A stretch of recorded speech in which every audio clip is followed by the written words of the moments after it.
OK, c'est bon. Je vois le signe d'Aliro. OK, il dit qu'il voit mon écran. Les autres aussi. OK, là, c'est parfait. Puisque tout le monde voit mon écran, alors on va débuter avec les manipulations d'aujourd'hui. Alors, j'ai le document, il est ouvert devant moi. Vous voyez, le document, il est ouvert. Chez vous aussi, je suppose. Donc, c'est un document PowerPoint qui a été rédigé à la va-vite, donc par un débutant, par quelqu'un qui s'essaye sur PowerPoint. Alors, nous allons apporter notre touche personnelle pour aider la personne, n'est-ce pas, à mettre en forme ce document pour que le document PowerPoint soit un document acceptable qui puisse être utilisé lors d'une présentation. Alors, la première opération que nous allons faire aujourd'hui, c'est la manipulation des masques. Alors, c'est quoi le masque d'un document? Le masque d'un document sur PowerPoint. Le masque d'un document ou bien le masque d'une diapositive, c'est tout simplement une diapositive qui vient avant les autres diapositives du document ou bien une diapositive qui vient avant la diapositive en question, qui contient les informations sur les mises en forme du document ou bien de la diapositive. Donc, le masque d'une diapositive, ce sont les informations. C'est une diapositive qui vient avant la diapositive en question et qui contient un ensemble d'éléments qui renseignent sur les mises en forme qui ont été utilisées pour faire la diapositive en question. Donc, et pareillement, le masque d'un document, c'est une diapositive qui est placée avant au début du document, qui contient un ensemble d'informations, notamment liées au style et aux mises en forme qui ont été utilisées pour construire la diapositive, le document en question. Alors, je vais vous inviter, vous allez parcourir, vous pouvez faire défiler nos documents. Vous allez voir, nos documents utilisent la poche. Chaque page a un titre. Chaque page a un titre et un contenu. Vous voyez, chaque page a un titre et un contenu. Chaque page a un titre et un contenu. Et vous allez remarquer, dans notre document, comme celui que j'ai en face de moi, si vous allez voir mon écran, tous les titres ont la même police. Donc, pour voir la police, il suffit de poser le curseur sur un des titres. Vous allez voir que la police qui a été utilisée pour les en-têtes s'appelle Calibri. Calibri Light. Vous voyez que toutes les polices d'en-tête, tous les titres de mon document portent la même police. Voilà, donc ça veut dire que ce document a été créé avec un masque dans lequel on a défini la police Calibri Light taille 44 comme titre. Maintenant, imaginez-vous. Oui, allô, Venon? Oui? Oui, allô, Venon, tu as dit allô? C'est bon? OK. Donc, imaginez-vous à l'instant que vous avez fait une présentation que vous avez présentée au public ou il y a une conférence et que votre superviseur vous dise que vraiment, votre superviseur s'appelle votre superviseur, s'appelle votre encadreur, ça peut être votre chef dans votre service. Il vous dit non, le document que vous avez présenté, vraiment, il est pas mal. Mais sauf que la police que vous avez utilisée pour les titres, là, vraiment, elle ne m'arrange pas. Donc, la police que vous avez utilisée pour les titres, elle ne m'arrange pas. Alors, donc, il est donc question pour vous de parcourir tout le document et de changer la police. Il vous dit que vraiment la police que vous avez utilisée ne m'arrange pas. Moi, j'aurais préféré que vous utilisez comme police pour les titres la police Castellar ou bien la police Tammy Roman ou bien la police Arial. Bref, toute autre police. Donc, vous imaginez-vous que vous êtes confronté à cette difficulté-là.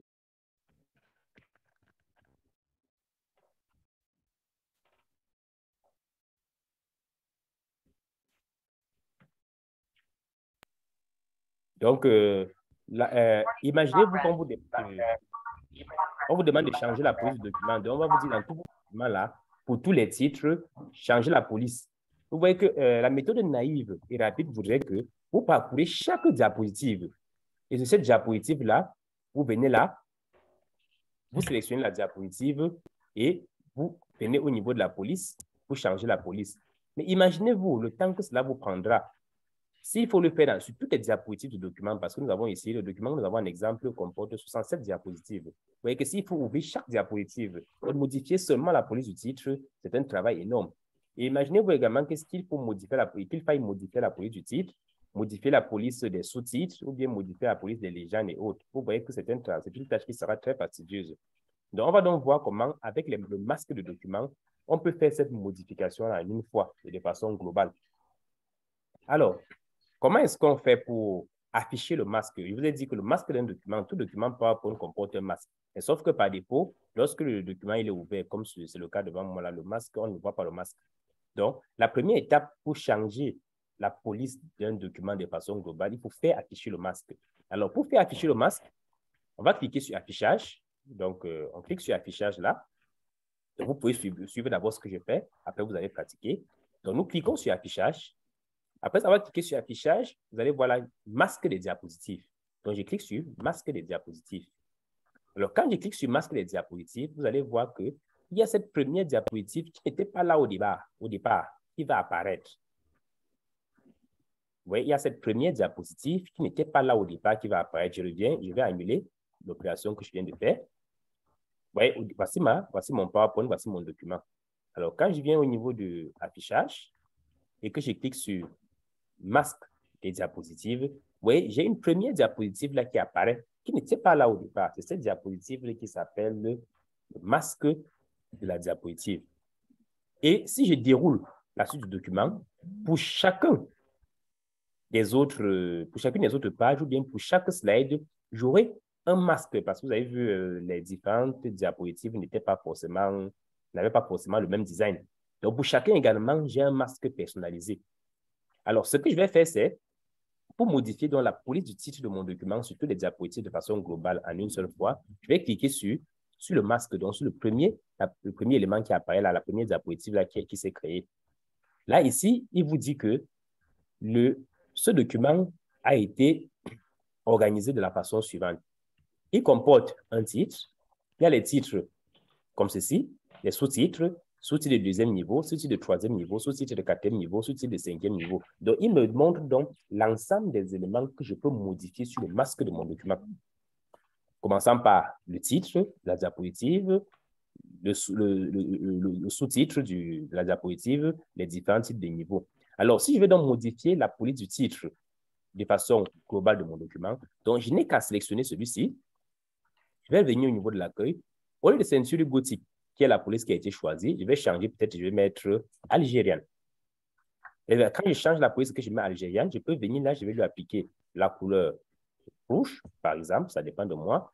Je peux mettre là, ce floutage, ce fondu là. Voilà. Je peux ajouter une touche de gras.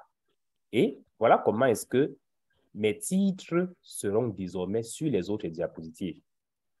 Alors, une fois que j'ai fait ceci, pour quitter je peux quitter le mode masque et retourner sur mon document tout simplement en cliquant sur affichage, puis affichage normal. Et vous allez voir là, quand je reviens sur affichage normal, sur tout mon document, dans toutes les pages, dans toutes les diapositives, tous les titres, la police a été changée et désormais, c'est la police que j'ai définie dans le masque qui est appliqué. Donc, voilà en quelques minutes comment est-ce que nous pouvons changer la police de notre document de façon globale sans avoir à parcourir toutes les diapositives, tout simplement en se servant du masque des diapositives. Une autre manipulation que nous avons toujours fait en restant sur le masque. Donc, on revient sur le masque. Ne vous inquiétez pas, vous n'êtes pas obligé de faire en même temps que moi. Je vais vous donner le temps pour pratiquer. Vous pouvez observer d'abord. Si je reviens au niveau de ma diapositive, au niveau de mon document, je vais dans l'affichage et que je valide encore le masque là, et que je clique là sur le premier élément. Vous avez vu là, il y a la date qui est affichée, il y a ces autres documents là, ces autres éléments là. Donc, je peux modifier les titres de niveau 2, je peux modifier l'orientation de ma diapositive. Donc, je peux choisir le mode portrait. Si je choisis portrait, automatiquement, toutes mes diapositives vont passer en portrait. Je peux changer même le thème. Donc, voilà, je peux changer le thème. Je peux m'amuser à faire un choix. Je change de thème. Donc, je vais prendre un thème simple là. Je peux changer de thème. On va prendre un thème pas très complexe. Voilà, je peux changer de thème. Je peux prendre le thème que voici. Par exemple, je peux changer même l'arrière-plan. Je peux changer même l'arrière-plan. Vous voyez. Voilà. Et oups, si je reviens là dans l'affichage et je prends l'affichage normal, vous allez voir que mon document, son arrière-plan, il a changé et le thème, il a changé également. Et toutes ces informations sont sauvegardées dans le masque de la diapositive. Donc, ce qu'il faut retenir en ce qui concerne le masque de la diapositive, c'est que Si après avoir travaillé sur mon PowerPoint, je me rends compte que j'ai une modification que je souhaiterais faire qui devra impacter toute la suite du document, je n'ai pas besoin de parcourir l'ensemble de toutes les diapositives pour effectuer la modification, si c'est une modification de mise en forme. Donc, je n'ai qu'à utiliser le masque de la diapositive pour faire ma modification et ma modification sera appliquée à tous les endroits dans le document où elle devait être appliquée. Alors, voilà une petite manipulation qu'on peut faire avec le masque de la diapositive. Et une fois que ceci est fait, je peux venir là et j'enregistre. Donc, je viens dans Fichier, je fais enregistrer sous. Vous voyez, voir ici, quand je fais enregistrer sous, ce qu'il faut observer, c'est que lorsque je clique là, je déroule. Et voilà, il y a présentation PowerPoint 97-2003. Si je descends là, vous allez voir, il y a cet élément par défaut, cet élément par contre qui est très intéressant. Modèle PowerPoint. Donc, quand je choisis modèle PowerPoint, notez bien que j'ai fait un enregistré sous. Donc, je vais recommencer pour ceux qui n'étaient pas attentifs. Je vais fichier, je fais enregistrer sous. Nous avons dit ici que lorsqu'on fait enregistrer sous, c'est pour proposer à PowerPoint ou bien à l'éditeur ou bien à l'outil d'enregistrer notre document sous un autre nom. Donc ici, je vais choisir, pas qu'il enregistre soit sous forme de PowerPoint, je vais dire qu'il enregistre sous forme de modèle PowerPoint. Donc je veux qu'il enregistre mon document que j'ai créé avec un masque personnalisé sous forme de modèle PowerPoint. Je vais vous montrer la différence. Donc, alors, quand je clique sur enregistrer, là, il est enregistré sous forme de modèle PowerPoint. Alors, si je ferme, si je viens là, je vais dans création et que je déroule là, vous allez voir là, voilà mon modèle que j'ai enregistré qui désormais existe parmi les modèles de PowerPoint. Tout simplement parce que je l'ai enregistré comme modèle de document PowerPoint. Et désormais, je peux utiliser ce modèle-ci pour faire d'autres documents. Donc, ce qu'il faut retenir ici, c'est que quand j'ai fini de personnaliser le masque de mon document, si je travaille dans une entreprise, on voit des entreprises, il y a des canevas. Donc, on va vous dire que le PowerPoint doit être configuré comme ceci, les produits doivent avoir tel titre, les grands titres doivent avoir telle couleur, les slides doivent être animés comme ceci, et voilà, et voilà. Donc, pour ne pas avoir à refaire cette manipulation à chaque fois que vous êtes devant un PowerPoint, vous pouvez faire les modifications dans le masque et vous sauvegardez le document sous forme de modèle de présentation PowerPoint. Une fois que c'est fait, lorsque vous allez venir créer un autre PowerPoint, donc on va s'amuser là, on va créer un nouveau, on va faire un nouveau, donc modèle. Donc voilà, on revient, nouveau, on va prendre un nouveau document vierge, nouvelle présentation. Voilà. Voilà. Donc, si on vient sur création là, nous venons là et on va s'amuser à chercher notre thème que nous avons créé. Nous l'avons sauvegardé dans... Ah, oups, on n'a pas retenu. Vous voyez, nous avons fait une erreur. Nous n'avons pas retenu l'endroit où nous avons sauvegardé notre thème là. On va revenir.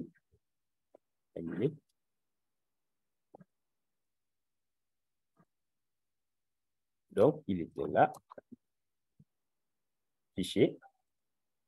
Enregistrer sous.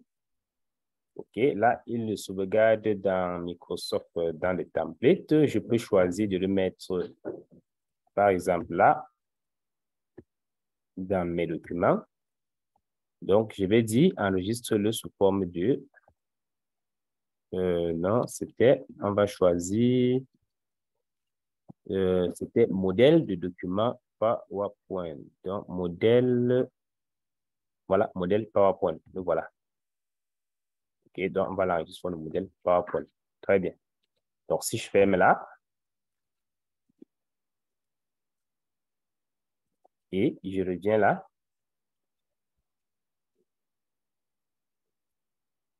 je vais dans mes documents. Ouais, voici mon modèle qui existe dans mes documents. Donc, je peux ouvrir mon modèle. Ouvrir avec, je vais choisir PowerPoint. Donc,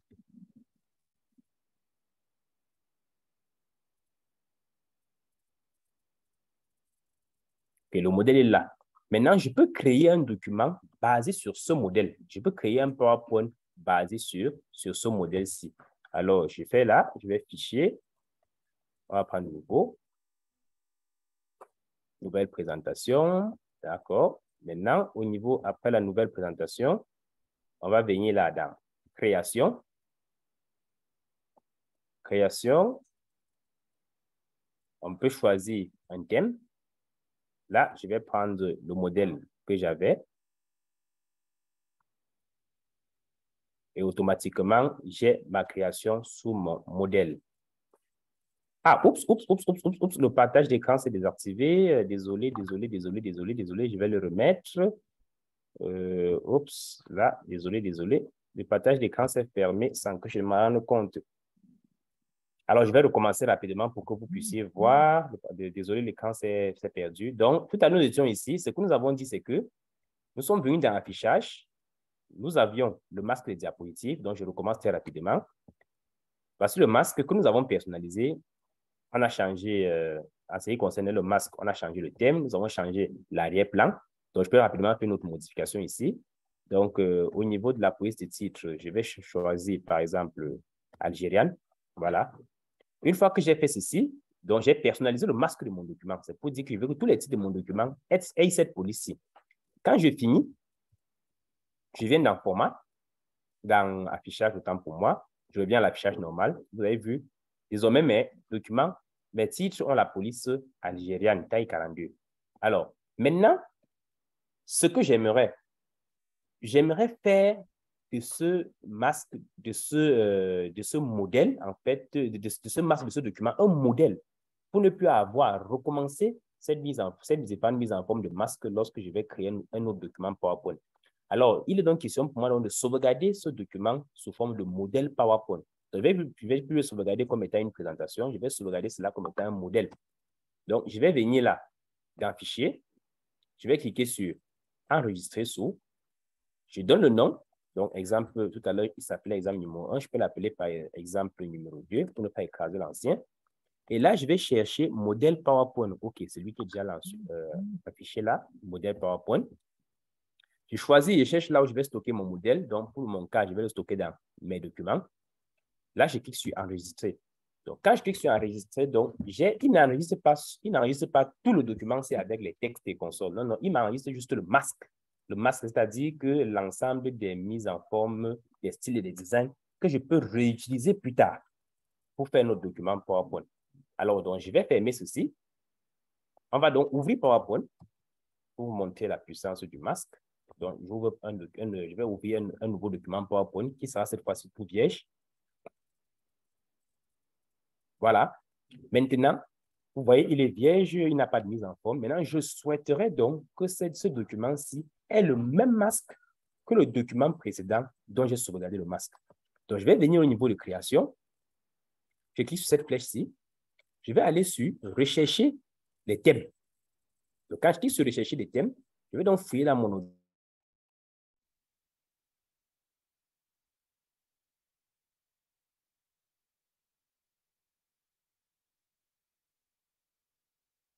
Vous voyez, il va appliquer le design que j'avais adopté pour faire mon document précédent que j'ai travaillé sur ce document en question. Et tout ce que j'ai donc à faire, c'est de continuer la suite du traitement de mon document. Donc, voilà en quelques minutes comment est-ce qu'on peut utiliser le masque. Donc, notez, le masque, c'est un élément très important, très essentiel de PowerPoint. Le masque contient toutes les informations sur la mise en forme et le design. Et lorsque votre document a déjà les transitions et les effets, dans le masque, il y a également ces informations qui sont sauvegardées. Et l'avantage de travailler avec le masque, c'est que il est réutilisable. Donc, on peut créer des modèles réutilisables qu'on peut utiliser pour faire d'autres présentations. Donc, quand vous sauvegardez un masque comme ceci, vous pouvez avoir un collègue dans votre travail, dans votre service, qui veut faire une présentation. Maintenant, il est intéressé par le modèle de présentation que vous avez fait une fois. Alors, vous n'avez pas besoin de lui envoyer toute votre présentation. Si votre présentation est confidentielle, alors tout ce que vous avez à lui envoyer, c'est juste lui envoyer le masque là, le modèle que nous avons créé là. Et il va créer son document PowerPoint en s'inspirant de ce modèle-là et il aura le design là sans avoir toutefois le contenu de votre PowerPoint. Donc, voilà à peu près. Alors, je suppose que cette petite partie sur les masques dans PowerPoint, elle a été comprise par chacun d'entre vous. Comme d'habitude, donc je vais laisser que un volontaire fasse cette manipulation-là, il nous partage son écran pour qu'on se rassure que nous soyons au même niveau de compréhension. Alors, qui est volontaire pour faire la manipulation, pour partager son écran et nous montrer comment est-ce que on peut modifier le masque d'un document. Donc, cette fois-ci, la personne va modifier le masque sur le document qu'il a devant lui. Et il va partager son écran pour que nous le suivons ensemble.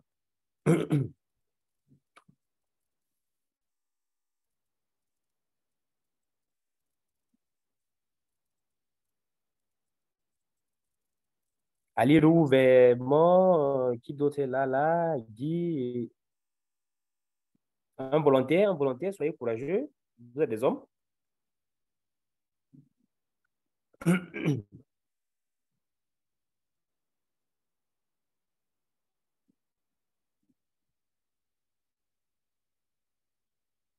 Un volontaire, vous partagez son écran.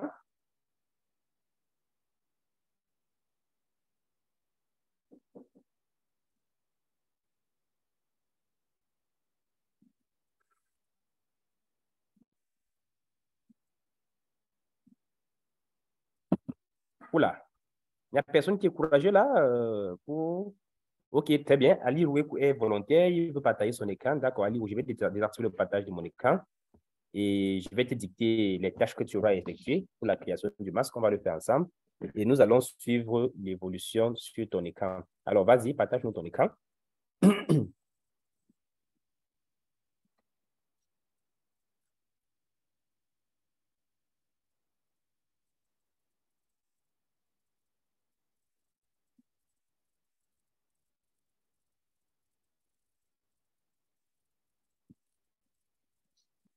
Voilà.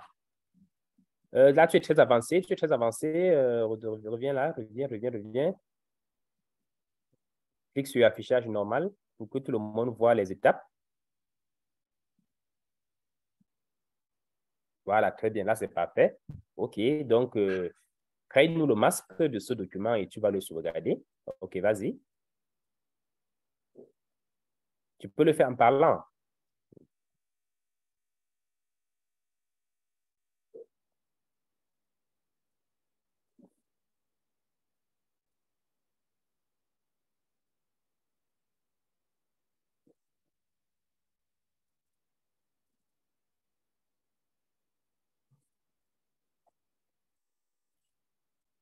Tu peux réduire d'abord la fenêtre de Word. Ça va te permettre d'avoir accès à l'écran de Zoom là. Il est même plus en haut. Les onglets de Zoom sont en haut là. Voilà, ils sont en haut. Les onglets de Zoom sont en haut. Je suppose que tu veux désactiver, tu veux activer ton micro.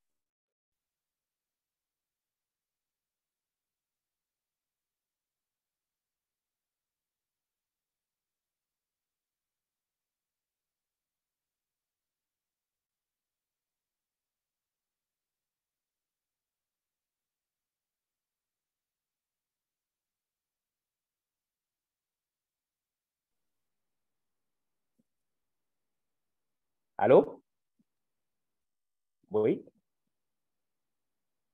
Le micro n'est pas activé là, Ali, on ne t'écoute pas?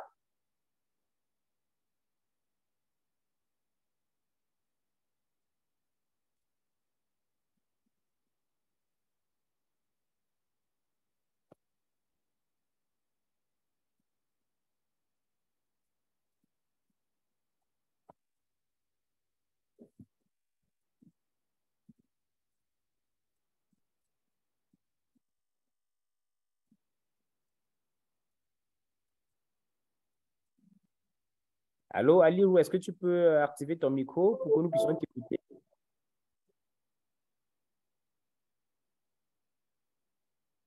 Voilà, je crois que c'est bon, tu peux parler.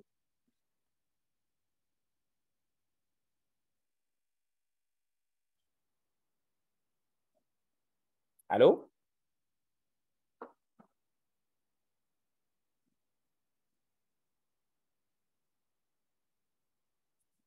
Ali Rour, est-ce que moi je t'écoute pas? Je ne sais pas si les autres t'écoutent. Ok, tu dis que tu as un petit peu de micro. Alors, ok, c'est pas grave, vas-y, on va te suivre. Je vais expliquer ce que tu fais pour que les autres comprennent.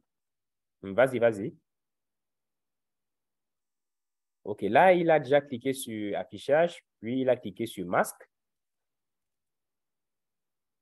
Affichage, masque, voilà. Maintenant, tu vas par exemple nous modifier la police du titre. Donc, tu vas modifier par exemple la police du titre.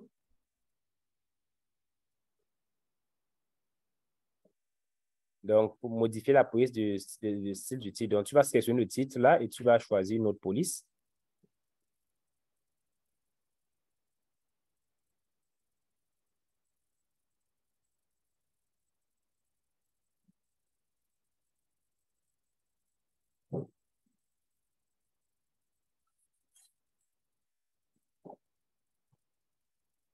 Attention, tu n'as rien sélectionné là. Tu n'as rien sélectionné. Ah, c'est le texte que tu sélectionnes, c'est le texte. Voilà, c'est le texte que tu sélectionnes, ce n'est pas le carré.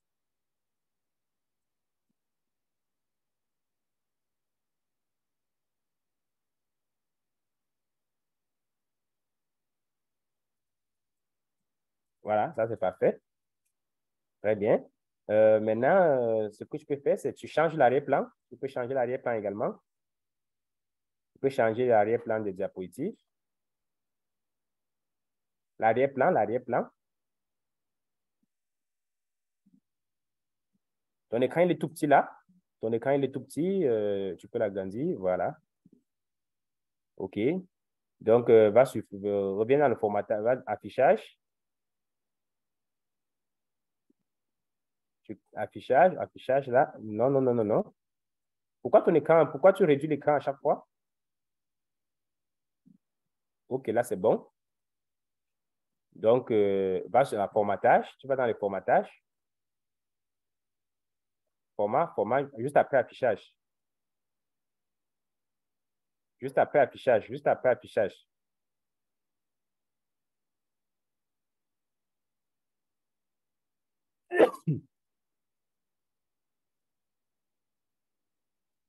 Voilà, en fait, tu n'as pas le bon affichage parce que, en fait, tu n'es pas sur la diapositive. Tu as sélectionné le rectangle du titre. Le rectangle du titre est sélectionné. C'est la raison pour laquelle tu n'as pas l'option de modifier l'arrière-plan. Donc là, tu as juste la possibilité de modifier l'arrière-plan de ton titre. Là. Or, ce que nous te demandons, c'est de modifier l'arrière-plan de toute la diapositive. Donc, annule la sélection que tu as faite sur le titre, là, sur le rectangle du titre. Annule la sélection. Non, non, non, non, non. Annuler la sélection. Voilà. Clique ailleurs, clique juste ailleurs. Voilà, c'est parfait. Tu vois que là, maintenant, tu peux modifier l'arrière-plan. Là en haut, tu as arrière-plan, style d'arrière-plan. À droite, là, un peu à droite. Là, tu es trop allé à droite. Juste à côté, là, à gauche. Style d'arrière-plan. Voilà, légèrement au-dessus, là. Style d'arrière-plan. Style d'arrière-plan, très bien. Voilà. Tu peux changer l'arrière-plan. Voilà. Maintenant, tu peux changer le thème également. Tu peux changer le thème.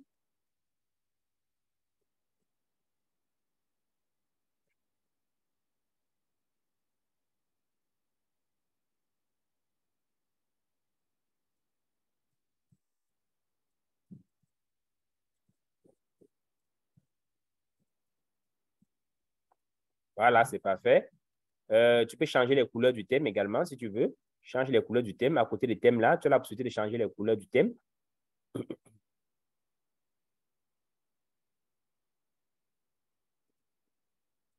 Voilà, c'est parfait. Donc, tu vas agrandir. Maintenant, la dernière étape, maintenant, il est donc question maintenant. Donc, ce qu'on voudrait, c'est que prochainement, lorsque tu as un document PowerPoint, tu n'aies plus à faire toutes ces manipulations-ci pour arriver à ce rendu-ci, pour arriver à cette étape-ci. Donc, on aimerait que prochainement, que tu enregistres ce masque que tu viens de créer là sous forme de modèle et que prochainement, tu peux créer un document en te basant dessus. Alors là, tu vas faire enregistrer sous. OK, tu vas choisir modèle PowerPoint. Oui, tu peux l'appeler exemple numéro 2. Modèle PowerPoint, voilà. Tu l'as enregistré dans quoi? Dans Devoir, oh, OK. Donc, si le document il existe déjà, OK, tu peux le remplacer, ça ne dérange pas. Très bien. Maintenant, tu vas fermer ton PowerPoint. Tu vas fermer PowerPoint. Ou bien tu vas dans Fichier, va dans Fichier, va dans Fichier. On n'a pas besoin de fermer.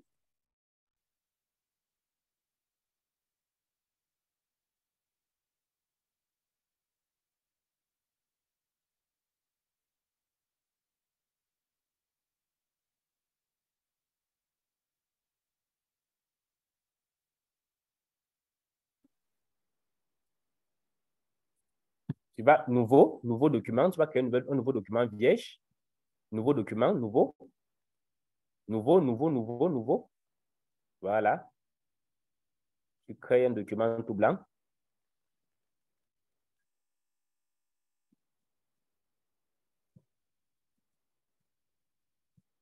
Maintenant, tu vas lui appliquer le modèle que tu viens de sauvegarder. Donc, tu as créé un document tout blanc. Maintenant, tu vas lui appliquer le modèle que tu viens de sauvegarder.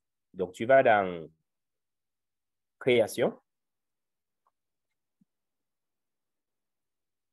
Tu vas dans Création.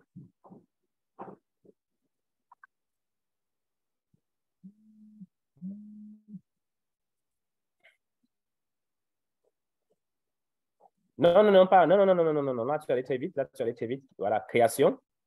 Déroule les modèles, déroule les différents modèles qui existent là. Tu déroules les listes des modèles. Voilà. Tu vas sur Rechercher des thèmes. Rechercher des thèmes. Voilà. Donc, tu vas aller dans ta machine, tu vas fouiller, tu vas chercher là où tu as enregistré le modèle que tu as créé.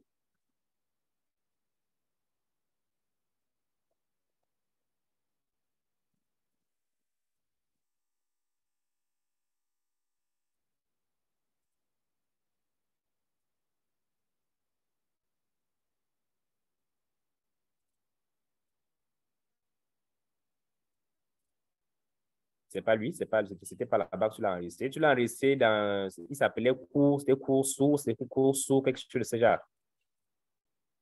Donc, voilà pourquoi il est important de toujours savoir où est-ce qu'on enregistre nos documents.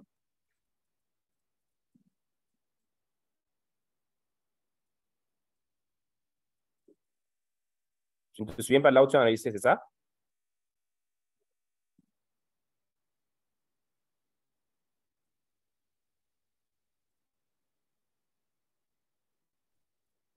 Voilà, le voilà. C'est pas. Oui, c'est ça, c'est ça.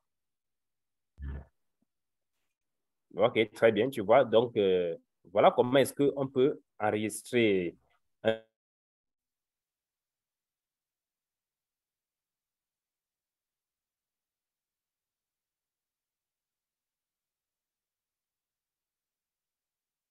cours de langue là. Ce thème-là, tu peux le partager avec quelqu'un et il se sert de cela pour créer un PowerPoint.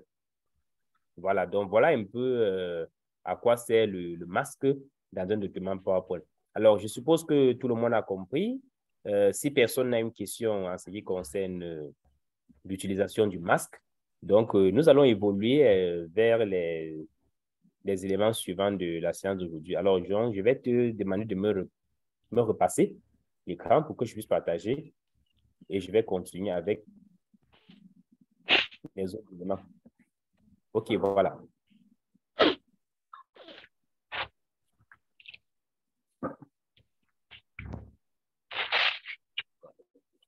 Donc, tout le monde a toujours son document modèle ouvert. Donc, nous allons continuer avec des manipulations toujours dans le document. Alors, cette fois-ci, nous allons travailler sur les sections. Les sections. Alors, les sections, nous avons vu lorsqu'on faisait le cours sur Word, que les sections sont utilisées pour segmenter le document. Donc, on peut avoir un document, mais dont les pages appartiennent à des sections différentes. Et on avait dit qu'une application des sections, c'était de faciliter la numérotation. Donc, on peut avoir un document où il y a certaines pages qui sont numérotées avec les I, 2, I, 3, I. D'autres pages qui sont numérotées avec 1, 2, 3, 4. et d'autres pages qui sont numérotées avec A, B, C, D. Donc, pour rendre cela possible, on utilisait les sections. Toujours avec des sections, on a vu qu'on pouvait insérer des pages en paysage dans un document qui est tout en portrait. Donc, il suffisait juste de découper le document en sections et d'appliquer les configurations à des sections. Alors, avec PowerPoint, ce n'est pas très loin de cela. On peut utiliser les sections pour faire des manipulations similaires, mais il y a des choses qui ne sont pas possibles lorsqu'on utilise les sections dans PowerPoint. Alors, sur PowerPoint, on ne peut pas définir certaines pages d'un document, certaines diapositives d'un document en portrait et d'autres en paysage dans la même présentation. Donc, même en utilisant les sections avec PowerPoint, PowerPoint ne propose pas encore des façons de le faire jusqu'aux versions actuelles. Alors, ce qu'on peut faire quand même avec les sections, c'est qu'on peut diviser notre document, nos diapositives en plusieurs sections et on peut appliquer des backgrounds particuliers à des sections. Ça, quand même, c'est possible. Dans les backgrounds, quand je dis background, je parle des arrière-plans, dans les couleurs de fond. Donc, comment est-ce qu'on fait pour créer des sections? Donc, si je vais créer une section, par exemple, avec mes 3 premières diapositives, ce que j'ai à faire, c'est, je vais cliquer sur la première, je maintiens la touche Shift de mon clavier enfoncé ou bien CTRL enfoncé. Je sélectionne la liste des diapositives avec lesquelles je veux créer une section. Donc, j'ai première diapositive, deuxième diapositive, troisième diapositive. Je vais venir là sur section. Je fais ajouter une section. Vous voyez là? Ajouter une section. Donc, quand je crée une section là, j'ai la possibilité de renommer ma section. Je peux lui donner un nom à ma section. Donc, voilà mes documents. Et ici, là, je peux cliquer pour réduire. Si j'ai un document qui a plusieurs sections, vous voyez, je peux venir là, je fais une nouvelle section, j'ajoute une section juste là en dessous, elle est vide. Et dans cette section-ci, je peux lui appliquer ses propres diapositives. Vous voyez, quand je fais ceci, j'ajoute les diapositives à cette section en dessous. Donc, les diapositives de cette section, elles n'ont rien à voir avec les sections des autres diapositives. Alors, vous allez remarquer que tout à l'heure, quand j'ai sélectionné mes 3 premières diapositives et que j'ai fait créer une section, elle a créé une section avec toutes les diapositives du document. C'est normal, c'est la même chose avec Word, n'est-ce pas? Lorsqu'on crée une section dans Word, on lui donne, à partir de la page à laquelle la section avait été créée, le Word considérait toute la suite du document comme faisant partie de la même section. C'est la même chose avec PowerPoint. Donc, quand je me mets sur la première diapositive, même si c'est elle seule qui est sélectionnée, quand je fais créer une section, automatiquement, PowerPoint sait que ma section va commencer à la première diapositive et aller jusqu'à la fin. Donc, pour dire à PowerPoint que non, comme tu vois, la section concerne juste les 3 premières diapositives. Il faut que je vienne à la 4e diapositive et dire à PowerPoint que, OK, à ce niveau, crée une nouvelle section. Vous voyez là, c'est pour lui dire que, OK, la première section que j'ai d'abord créée là contenait uniquement les 1, 2 et 3 premières diapositives. Et maintenant, à partir de la 4e diapositive, ça fait une autre section. Et à ce moment-là, PowerPoint sait que, OK, à partir de la 4e diapositive, je vais créer une autre section de 4 jusqu'à la fin. Si ma deuxième section s'arrête à la diapositive numéro 10, alors je vais venir à PowerPoint, je vais dire à PowerPoint, va à la diapositive numéro 11 et crée-moi une nouvelle section à partir de cette diapositive. Et vous voyez donc à ce moment, voilà mes différentes sections qui ont été créées. La première section qui contient les 3 premières diapositives, la deuxième section qui contient les 7 prochaines diapositives et la dernière section qui contient les 60 autres diapositives. Donc, voilà une petite manipulation que je peux faire avec les sections dans mon document PowerPoint. Alors, une fois que mon document est regroupé en sections, vous voyez, je peux donc je peux renommer mes sections. Donc, pour donner un nom à une section, je fais un clic droit là, au niveau de la section, qu'elle soit déroulée ou pas, je vais surnommer, je vais l'appeler introduction, par exemple. Voilà, pour dire que les 3 premières sections, c'est l'introduction. Là, je peux renommer également les 7 prochaines diapositives. La deuxième section, je vais l'appeler concept et méthode. La 3e section, je vais la renommer également. Je vais l'appeler présentation de la solution. Voilà. OK. Donc, voilà les trois sections de mon document qui existent désormais. Donc, sur chacune de ces sections, vous allez voir, comme je disais tantôt tout à l'heure, il n'est pas possible de dire que je veux que les slides de cette première section seuls soient en portrait. Donc, si vous venez là au niveau de la création et que vous choisissez orientation portrait, alors PowerPoint s'en fout, il va mettre l'orientation de tous les slides en portrait. Donc, que vous ayez choisi la section en question ou non, automatiquement, il applique ça chez tout le monde. Donc, voilà comment ça va, il va interpréter cela. Mais par contre, les opérations que je peux effectuer uniquement sur la section et qui ne s'appliquent pas sur d'autres sections, je peux venir, par exemple, sur cette section-ci, la section qui est des documents d'introduction. Quand je clique sur elle, quand je clique sur introduction, elle me sélectionne là, la section, ça va me sélectionner les trois diapositives qui appartiennent à la section. Je peux venir leur appliquer un arrière-plan particulier. Voilà. Donc, vous pouvez voir cet arrière-plan-là. Là, il affecte les autres parce que j'ai créé d'abord les sections avant d'appliquer l'arrière-plan. Mais si par contre, je viens là, au niveau de l'accueil, je fais une nouvelle, donc on va créer une nouvelle section là qui est vide. Section, on va ajouter une section. Là, quand je fais ajouter une section, oups, là, nous avons manqué un truc, c'est que quand nous avons mis en forme notre arrière-plan, donc nous n'avons pas délimité son périmètre d'apparition. Donc, c'est la raison pour laquelle vous voyez l'arrière-plan est mis en forme partout.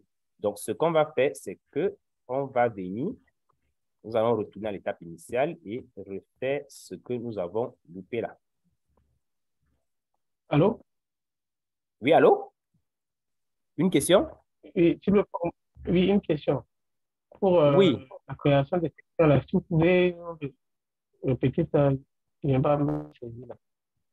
Est-ce que tu peux parler un peu haute voix, tu dis? Oui, pour la création des sections, là, Oui. je n'ai pas saisi là. D'accord, Vous pouvez... D'accord.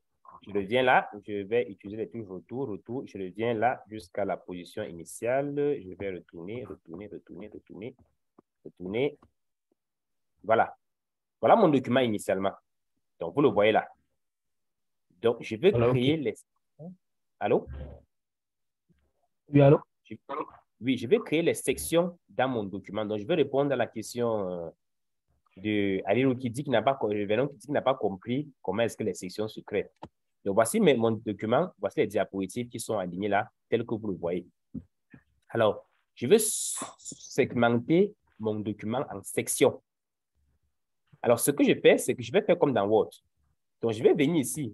Si je vais décider, par exemple, que ma première section commence à partir de la diapositive numéro 7.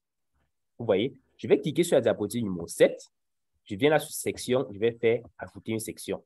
Et vous voyez, automatiquement, à partir de la diapositive numéro 7 jusqu'à la fin,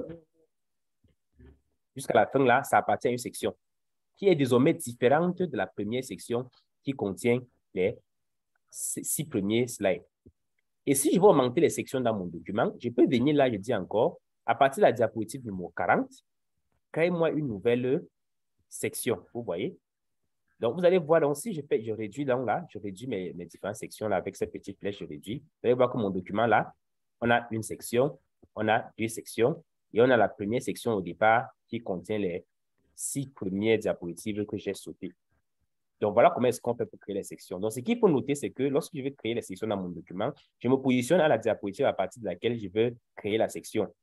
Et ma section ne se termine que lorsqu'une autre section commence. Donc, si je fais créer une section, donc là, je vais supprimer les sections que j'ai créées. Pour supprimer une section, il suffit de cliquer sur supprimer les sections. Ouais, supprimer les sections.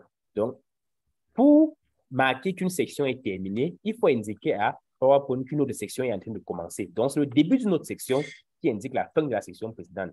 Ce qui veut dire quoi? Si je clique sur la première diapositive, je fais section, nouvelle section. automatiquement, tout mon document appartient à la même section.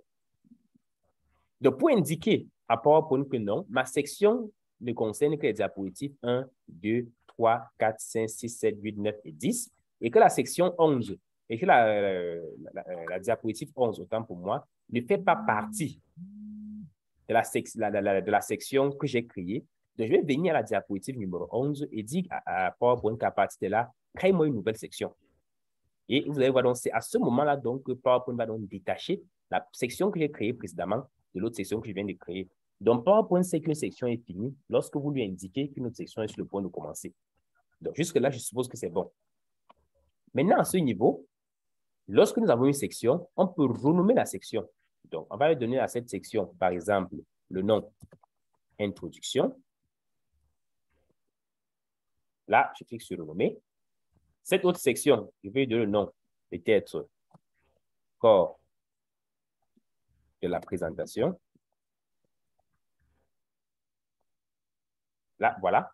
Donc, voilà mes deux sections que j'ai créées et que je peux renommer. Jusque-là, je pense que c'est bon pour tout le monde.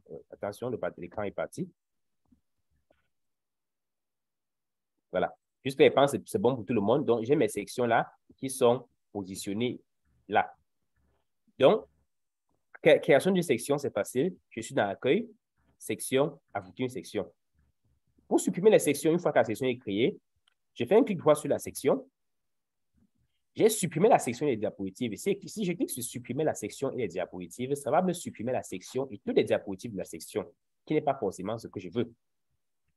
Si je veux uniquement supprimer la section en concevant ces diapositives, je clique sur supprimer toutes les sections. Et automatiquement, les sections sont supprimées, mais les diapositives, elles restent. Donc, il faudra faire très attention lorsque vous voulez supprimer une section parce que si vous cliquez sur supprimer la section et les diapositives, alors vous allez perdre les diapositives de votre document et il va vous falloir recommencer. Donc, je vais remettre mes sections en place. Donc, à partir de la partie numéro 11, je crée une nouvelle section. Voilà, j'ai deux sections. Une section qui va de 1 à 10 et l'autre section qui va, là, je l'appelle introduction, rapidement. Voilà.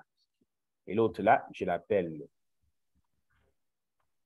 là, je vais l'appeler corps de la présentation. Voilà. Donc là, oui, j'ai mes deux sections. J'ai une section introduction, une section, et là, entre parenthèses, c'est pour une parenthèse sur le nombre de diapositives que la section comporte. Et en dessous, j'ai une autre section appelée code de la présentation.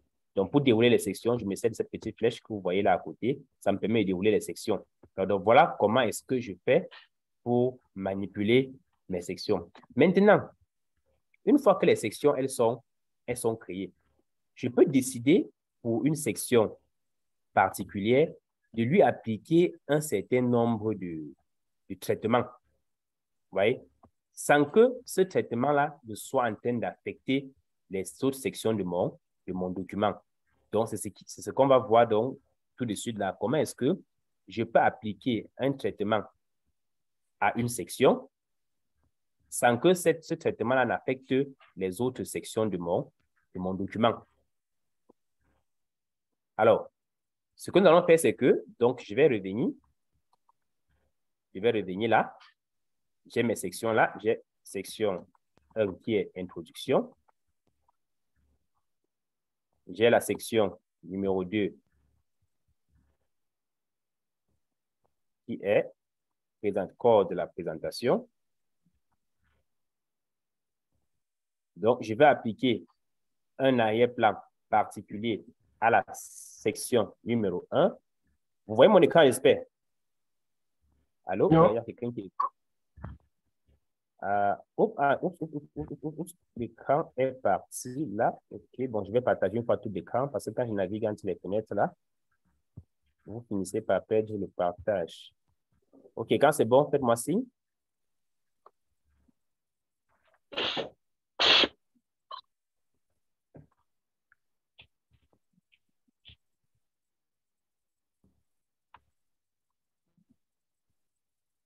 Quand c'est bon, faites-moi signe.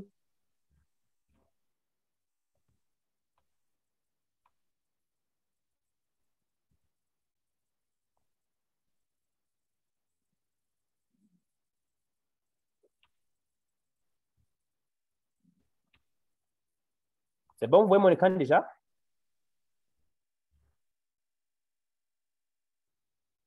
Oui, c'est bon. OK. Donc, c'est bon avec la création des sections, n'est-ce pas? Maintenant, on va voir donc comment est-ce qu'on peut appliquer des traitements particuliers à des sections.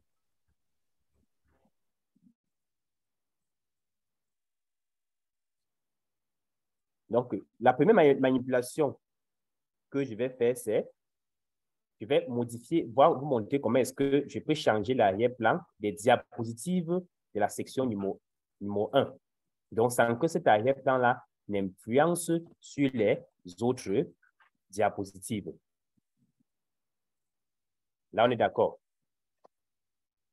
Alors, pour le faire, je viens ici. Donc, j'ai section introduction et l'autre section là. Je vais cliquer là sur dérouler.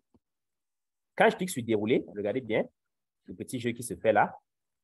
Donc, je vais animer le petit jeu. Je viens là. Voilà mes sections. Donc, toutes mes sections sont réduites là. Je viens sur introduction quand je déroule. Voilà, toutes les sections, tous les diapositives sont affichées. Donc, quand je clique sur introduction, il me sélectionne automatiquement toutes les diapositives de la section introduction. Donc, je vais donc faire un clic droit sur une des diapositives parmi elles. Et je vais choisir mise en forme de l'arrière-plan. À ce niveau, je peux choisir un motif de remplissage ou bien alors, je peux choisir une couleur. Ça dépend de moi. Oui, là, je peux prendre cette couleur-ci. Ou je peux prendre un motif, peut-être ça.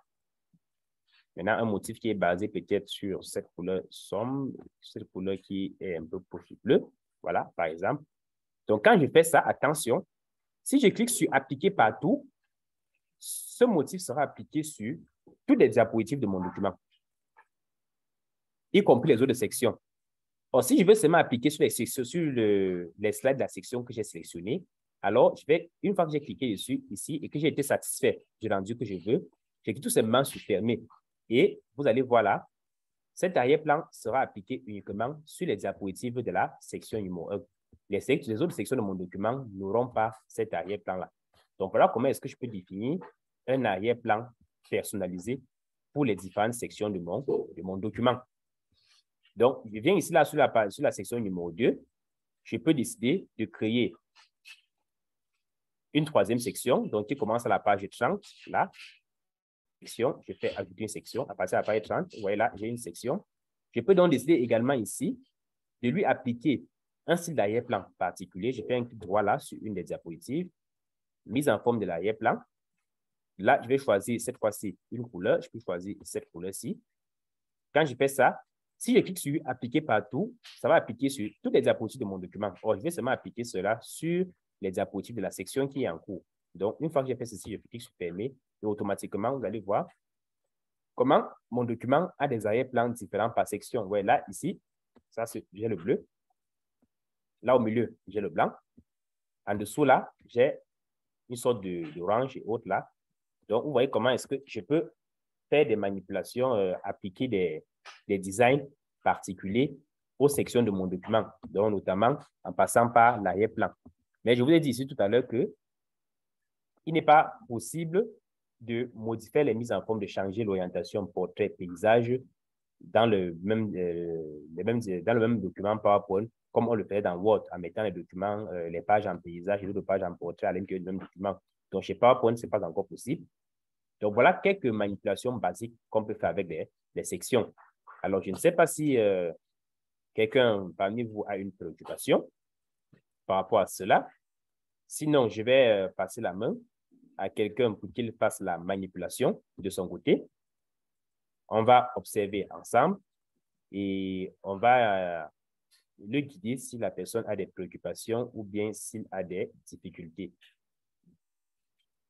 Alors, Guy, tu partages ton écran?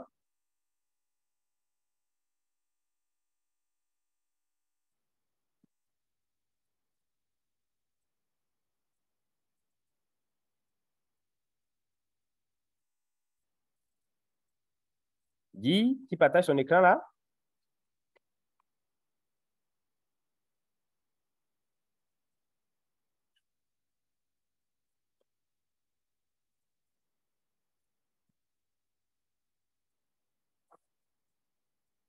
Alilou, tu veux réessayer?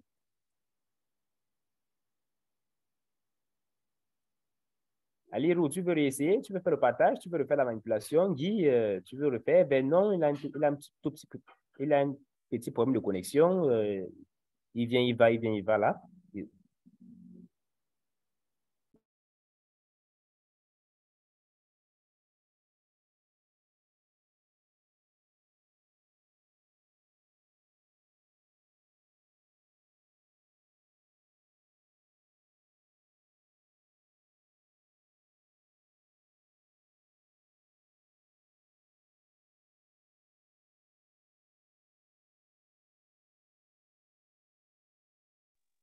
Alors, vous n'êtes pas volontaire? C'était trop difficile?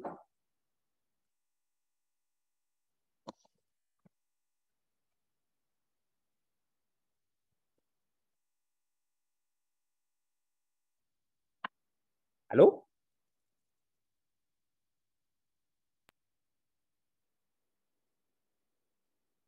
C'était trop difficile? C'était trop facile? On évolue?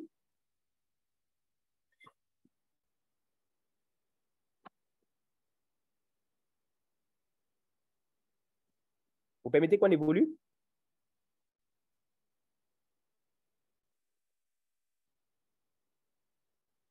Allô? Allô? Vous êtes là?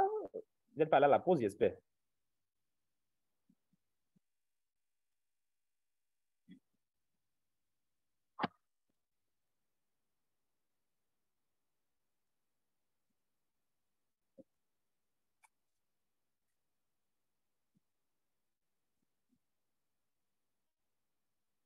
Allô?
OK, allez, vas-y, tu peux partager ton écran.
Pour la différence.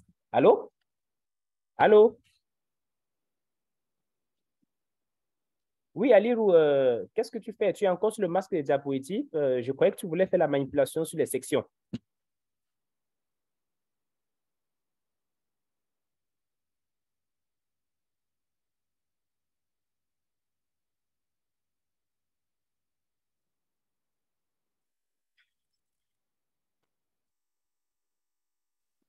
Donc, ouvre le document modèle. Là, on va faire la manipulation sur les sections.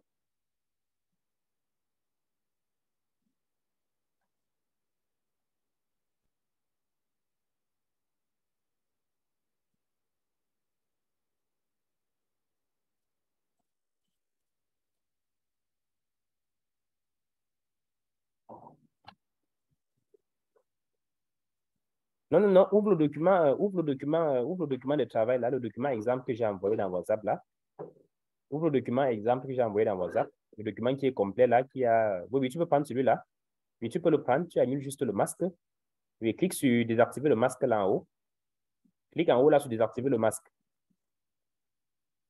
En haut à droite. Voilà.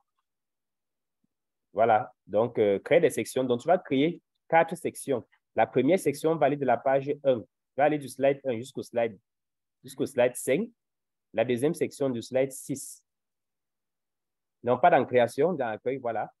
Donc, du slide 1 au slide 5, première section. Slide 1 au slide 5, première section. Du slide 6 au slide 30, deuxième section.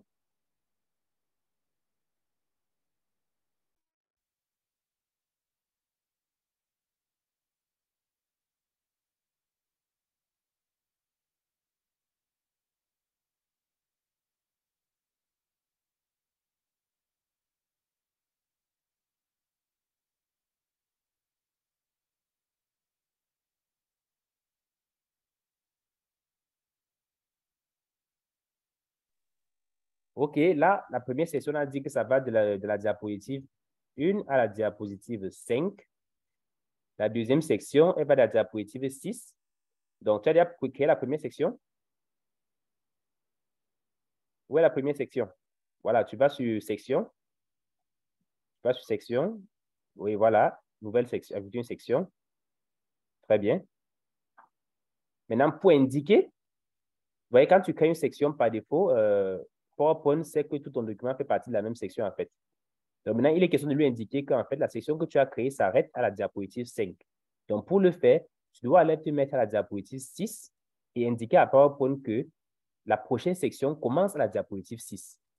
Voilà. Donc, tu vas faire une nouvelle section.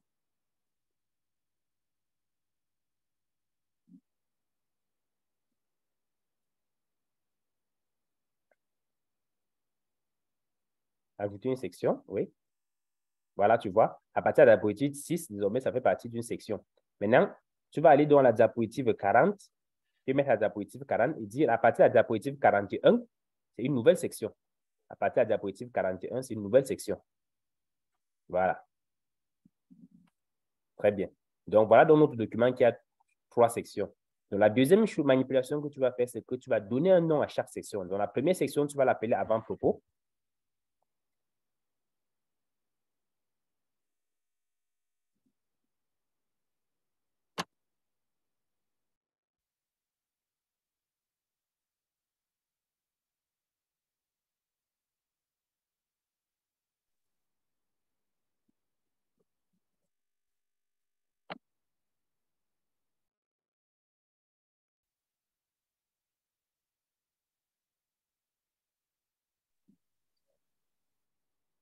Allô? J'ai dit, il est question ici de renommer tes sections.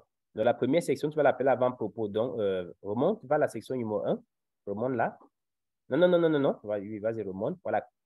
Fais un clic droit sur le titre là, section sans titre. Tu fais un clic droit dessus. Tu fais un clic droit sur section sans titre. Là, tu fais un clic droit. Voilà, tu vas renommer la section. OK, tu vas l'appeler avant-propos.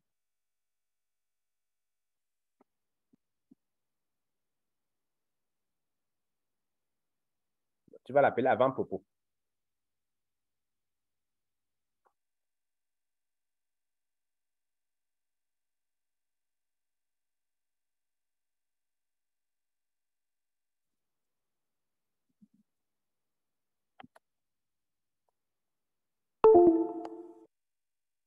Écris le nom avant-propos.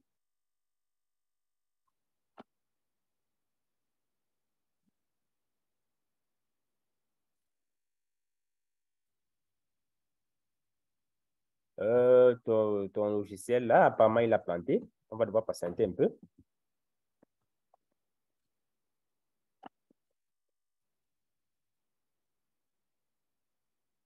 Voilà, avant-propos. OK, c'est bon. La deuxième section, tu vas l'appeler introduction.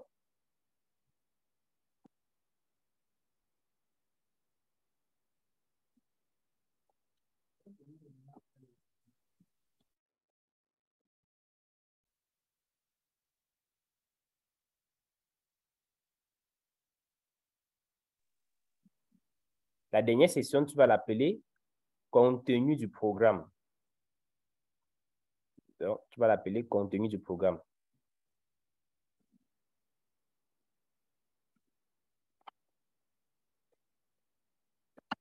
Contenu du programme.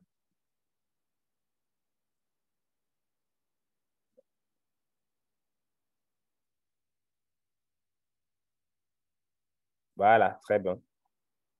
Là, tu remontes jusqu'en haut là. Il faut réduire ça pour qu'on puisse avoir nos différentes sections. Donc, clique sur les petites flèches qui sont au début là. Non, pas là-bas. Où tu as nommé les sections là. Voilà, clique sur les petites flèches là, ça va réduire.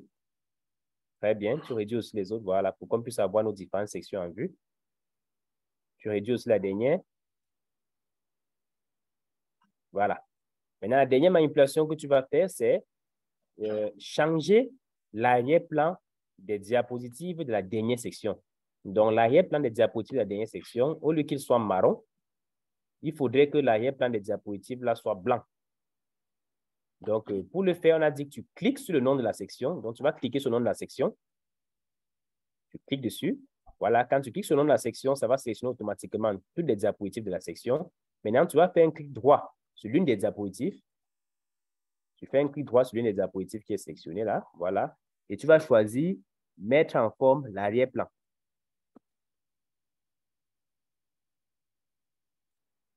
Mise en forme de l'arrière-plan. Mise en forme de l'arrière-plan. Plus bas, mise en forme de l'arrière-plan. Voilà. Donc, à ce niveau, tu vas choisir donc quel est l'arrière-plan que tu veux utiliser. Tu peux choisir une couleur, un motif de remplissage.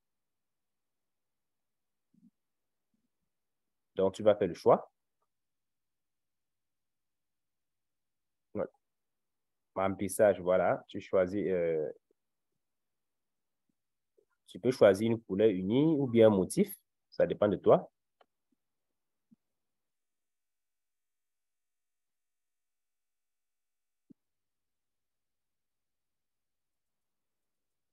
Voilà.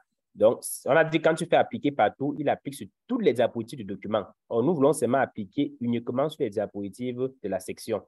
Donc, on ne va pas cliquer là-bas, on va tout simplement cliquer sur fermer pour se rassurer que ça s'applique uniquement sur les diapositives de la section. Voilà, et tu peux vérifier. Tu vas voir que toutes les sections désormais, toutes les diapositives de cette section-là ont cet arrière-plan-là, mais les autres diapositives ont conservé leur arrière-plan. Donc, tu vas cliquer sur les autres diapositives pour qu'on se rassure que les autres diapositives ont conservé leur arrière-plan. Voilà, tu vois, les autres diapositives ont conservé leur arrière-plan. Donc, voilà comment est-ce que, en quelques secondes là, on peut changer l'arrière-plan d'une diapositive, des diapositives d'une section sans modifier l'arrière-plan des diapositives d'une autre section. Et nos sections, on peut les renommer. Maintenant, la dernière manipulation que tu vas faire, c'est supprimer une section. Donc, tu vas supprimer la section numéro 2 en conservant les diapositives de la section. Donc, la section numéro 2, tu vas la supprimer en conservant les diapositives de la section. Voilà, supprimer. Donc, voilà, supprimer la section. Parce que si tu choisis supprimer la section et les diapositives, alors on va tout perdre. Voilà. Donc, désormais, tu vois, quand tu supprimes la section numéro 2, elle va se rallier à la section numéro 1 parce que la section numéro 2 n'existe plus. Elle va se rallier à la section numéro 1 et les deux vont former ensemble désormais une même section. Dans notre document, définitivement, aura seulement 2 sections. Donc, voilà la petite manipulation qu'il y avait à faire sur les sections. Donc, ce n'était rien de compliqué. Ça, c'est juste les aspects, ça entre dans les aspects, les concepts un peu avancés de PowerPoint. Donc, mais il était important que nous fassions cela. Donc, maintenant, nous allons revenir sur les concepts un peu simples qui sont amusants. Cette fois-ci, nous allons parler de l'insertion des objets dans une présentation. Donc, tu me remets le partage d'écran pour que je puisse partager l'écran. Donc, on va voir l'insertion des objets. Alors, l'insertion des objets sur PowerPoint, nous pouvons insérer plusieurs types d'objets. À n'importe quel endroit de notre diapositive. Vous allez voir, par exemple, là, si vous revenez à la diapositive numéro 2, vous allez voir que j'ai deux objets qui sont insérés, qui sont deux images. Une image Software Engineering, une autre image Scrum. Donc, ce sont des objets qu'on peut insérer. Et pour voir l'ensemble des objets qui peuvent être insérés dans une diapositive, vous allez cliquer sur Insertion. Donc, vous voyez qu'on peut y insérer des tableaux. On peut insérer des images. On peut insérer des images de clip art, qui sont des images de documents raccourcis qui sont fournis directement par Office. On peut y insérer une capture d'écran. On peut y insérer un album photo. On peut y insérer des formes. Nous avons déjà vu ceci. On peut y insérer également des outils Smart Art. Ah oui, oui, ce sont ces outils qui font la beauté du PowerPoint. On va les manipuler. Peut-être aujourd'hui, même peut-être à la dernière séance de cours, vous allez voir comment ces outils sont très, très importants et très puissants pour rendre notre PowerPoint beau et animé. On peut insérer des graphiques. Donc, les graphiques, ça peut être des bouts, des courbes, des diagrammes, des histogrammes, bref. On peut insérer des zones de texte en tête-pied de page, ça c'est déjà vu. On peut insérer des outils WordArt, donc pour mettre en forme de texte. On peut insérer la date et l'heure, on peut insérer les numéros des diapositives, mais nous avons dit que nous préférons notre façon d'insérer les numéros parce que nos numéros, avec notre méthode d'insérer les numéros, nos numéros étaient plus beaux. On peut insérer aussi une variété d'objets. Ça peut être un autre document. Donc, on peut insérer un autre document à l'intérieur. Ça peut être une présentation ou bien un texte. On peut insérer une vidéo. On peut insérer une vidéo. On peut insérer un son, un fichier audio. Donc, vous pouvez souhaiter que lorsque vous êtes en train de présenter votre PowerPoint, qu'arrivé à une diapositive, que une musique ou bien qu'un son que vous avez choisi habituellement soit joué. Donc, voilà des manipulations que nous allons faire aujourd'hui. Alors, nous allons commencer par venir là. Nous allons insérer une diapositive. Juste après la diapositive numéro 1, nous avons vu la première séance de cours. Pour insérer une diapositive après une autre, on se positionne sur la diapositive qui vient en avant. On fait un clic droit, on fait une nouvelle diapositive. La diapositive apparaît juste en dessous. Donc, j'ai fait insertion diapositive. Donc, voilà la diapositive que j'ai insérée. Je vais supprimer toutes les mises en forme par défaut que la diapositive me propose là, les rectangles là, pour créer les miens. Alors, le premier outil que je vais insérer, c'est un tableau. Pour insérer le tableau, c'est très simple. Je clique sur tableau. Je vais choisir le style de tableau que je désire insérer. Est-ce que je vais insérer un tableau depuis une feuille de calcul Excel? Là, ça vous permet d'incorporer une feuille de calcul Excel à votre diapositive. Ou alors, est-ce que je vais insérer un tableau juste qui contient des lignes et des colonnes? Donc là, je peux insérer un tableau, par exemple, de 3 lignes et de 4 colonnes. Donc voilà un exemple de tableau. Là, une fois que mon tableau est inséré, je peux le remplir. Là, je vais appeler peut-être, si c'est un tableau sur le débit, là, je peux appeler numéro, quantité, désignation, prix. Voilà, par exemple. Je peux mettre en forme rapidement mon tableau en cliquant sur création. J'ai plusieurs designs qui me sont proposés là que je peux choisir pour designer mon tableau, pour mettre en forme mon tableau. C'est exactement comme dans Word. Donc, on ne va pas perdre de temps là-dessus. Donc, je peux choisir le design qui me correspond pour mettre en forme mon tableau. Je peux le tirer là pour qu'il gagne assez d'espace et qu'il soit visible. Là, ça, c'est un point tableau. Ça, c'est maintenant super. Je peux gérer les bordures de mon tableau. Je peux supprimer les bordures. Je peux. Voilà, je peux faire un ensemble de petites choses sur mon tableau. Je peux changer les couleurs de fond de mon tableau. Donc, ce sont des manipulations qui sont identiques à celles que nous avons vues sur Word. On ne va pas tarder là. Donc, tout ce qui se fait ici comme style sur les tableaux sont les mêmes styles qui existent sur les tableaux de Word. Donc, même en ce qui concerne le positionnement des éléments de tableau. Donc, pour les mettre au centre, changer l'orientation du texte. Vous voyez là, c'est les mêmes choses que dans Word. On écrit un texte en vertical lorsque on a un tableau qui est assez mince. Donc, comme ceci. Donc, on a un tableau qui est mince comme ceci et qui a plusieurs colonnes et qu'on ne peut pas étirer. Donc, on peut choisir d'écrire les éléments sous forme verticale, comme vous voyez là. Donc, on change l'orientation du texte. Ça dépend de ce que nous voulons en faire. Donc, on peut insérer des tableaux. Ça, ce n'est pas la chose la plus compliquée. Autre chose, autre chose que nous puissions insérer, c'est des images, comme les deux premières images là. Il suffit de cliquer sur image et de choisir une image quelconque dans notre ordinateur.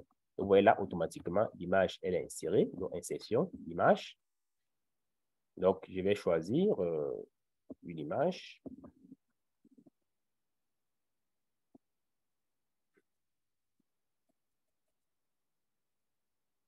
Là.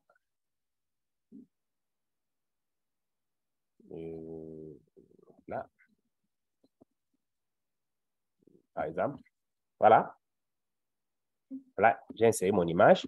Une fois que l'image est insérée, toujours comme dans Word, on avait dit que lorsqu'on mettait une image dans un document, on pouvait double-cliquer sur l'image pour enlever les bordures de l'image, pour que l'image fasse corps avec le document, un peu comme vous voyez le cas.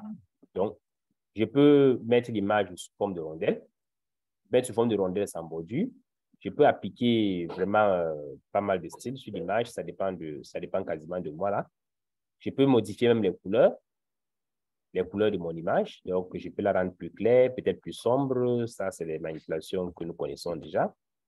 Et plus fort encore, je peux là rogner mon image.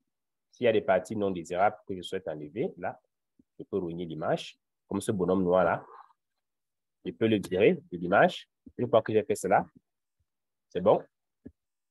J'appuie sur rogner et il ne fait plus partie de mon document.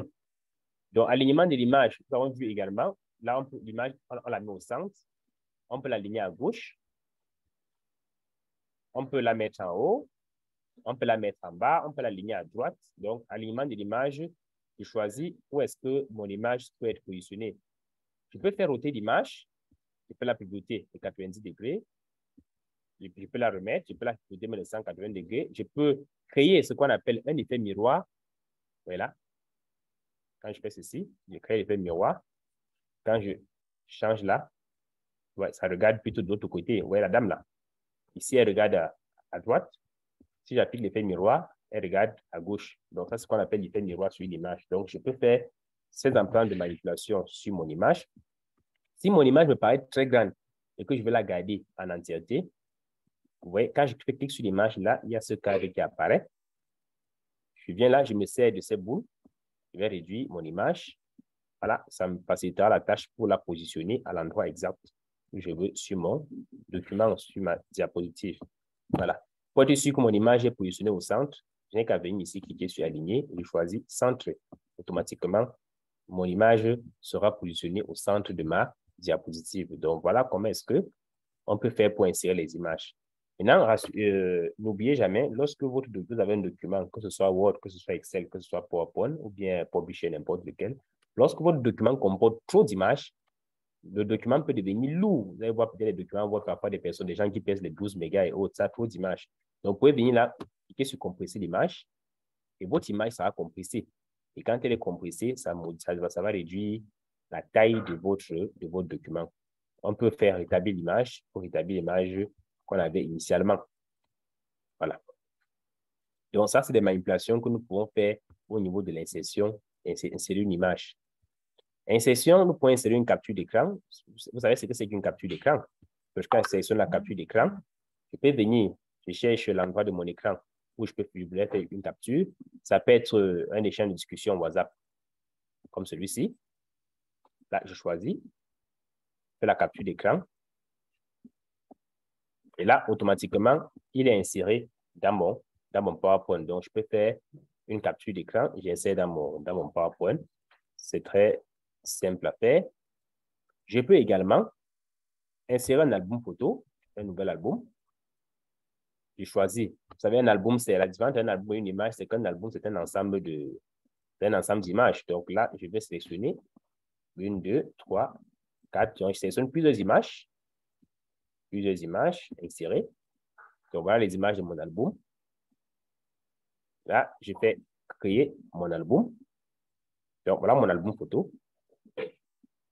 Il va apparaître. Donc, automatiquement, vous avez le titre là, album photo par.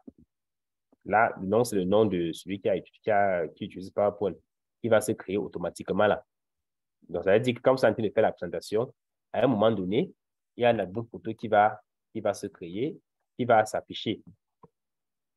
Donc, ça, ce sont toujours des éléments que vous pouvez insérer dans votre présentation. OK. Mais notez que lorsque vous insérez un album photo, l'album photo va vous créer un autre PowerPoint dans lequel votre album sera inséré. Donc, il ne sera pas inséré à l'intérieur de votre document directement. Donc, toujours ici, on peut insérer des formes. Ça a déjà été vu. Nous avons utilisé quelques-unes, notamment pour écrire le titre, bien pour personnaliser les pages de titre de nos documents. Voilà. Ça, ce sont des formes. Il y en a plusieurs. Là.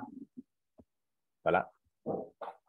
Ça, c'est toujours des formes. Donc, les formes, il y en a, tout dépend de ce qu'on veut représenter, tout dépend de ce qu'on veut modéliser.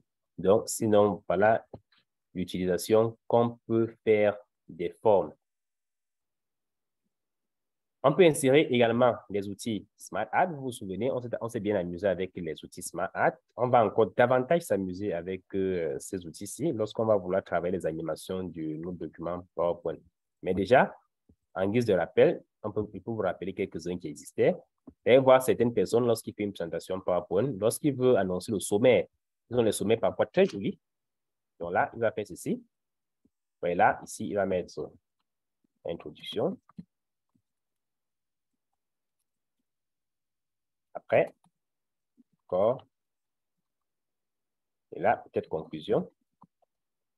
Vous voyez qu'en utilisant ces outils SmartArt pour la présentation, c'est plus joli que si la personne venait tout simplement là, il balançait comme on a souvent à le faire. Il vient tout simplement écrire là, introduction, corps, conclusion et autres. Là, c'est pas très attrayant, c'est pas très attractif. Alors que s'il se sert des outils SmartArt, cela se fait, l'insertion se fait facilement. Donc, toujours dans l'insertion, on peut insérer des graphiques. Notez que pour insérer des graphiques, vous devez présenter le tableau statistique, puis le tableau de récolte de données qui va avec. Donc, si je choisis d'insérer un histogramme, quand je vais valider sur OK, Word va me demander de fournir le tableau qui va avec. Donc, par défaut, ici, vous allez voir, il me fournit un tableau statistique. Donc, si ce tableau ne m'arrange pas, donc moi, je vais le virer et je vais créer mon tableau qui va comporter les éléments qui m'intéressent. Ici, si c'est, par exemple, les couleurs préférées par les individus d'une ville, donc ici, j'aurai couleur. On peut avoir le rouge, on peut avoir le blanc, on peut avoir le bleu, on peut avoir le noir. Voilà. Les personnes qui aiment la couleur rouge, donc on peut dire ils sont 890. Ceux qui aiment la couleur blanche, ils sont peut-être 1000. Ceux qui aiment la couleur bleue, ils sont 1201. Ceux qui aiment la couleur noire, ils peuvent être 190. Donc, voilà. Une fois que c'est fait, vous voyez, automatiquement, il me fait mon histogramme et je peux fermer cette fenêtre de traitement. Là, là. Et automatiquement, là, j'ai mon histogramme qui apparaît. Donc, vous allez voir là, avec la légende, vous dites le blanc, c'est des personnes qui aiment le blanc. Le bleu, c'est des personnes qui aiment le bleu. Là, c'est des personnes qui aiment le bleu. Là, c'est des personnes qui aiment le noir. Donc, il m'a aidé à tracer ça. Donc, je peux, si l'histogramme ne me plaît pas, je peux modifier la forme. Donc, je peux choisir un autre design pour mon histogramme. Je change ça ici. Je peux également changer de graphique. Il y a plusieurs autres modèles de graphiques qui existent. Donc, je peux choisir un autre type de graphique. Voilà. Celui-ci, par contre, par exemple, il indique au-dessus les effectifs de chacune des différentes modalités. Je peux choisir cet autre graphique qui, au-delà de me présenter l'histogramme, m'affiche en bas, me remet en bas mon tableau de récap, il met plus la légende de ce côté. Donc, je peux insérer également des graphiques comme cela.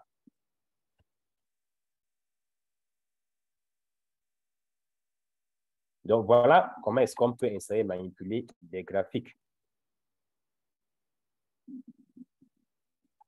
Donc, autre élément que nous pouvons toujours gérer dans le volet insertion, Les zones de texte, ça c'est déjà vu. Les entêtes puis les places, c'est déjà vu. L'outil WordArt.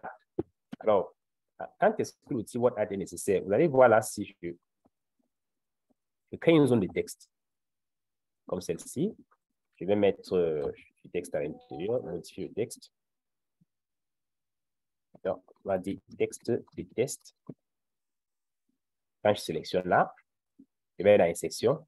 Je peux choisir WordArt. Donc, pour dire comment est-ce que je souhaite que mon texte que je viens d'écrire là, vous voyez, texte de test soit écrit. Il me propose ceci et je viens tout simplement supprimer l'ancien. Donc, ça, c'est l'utilisation du WordArt. Donc, c'est pour permettre les mises en forme rapides.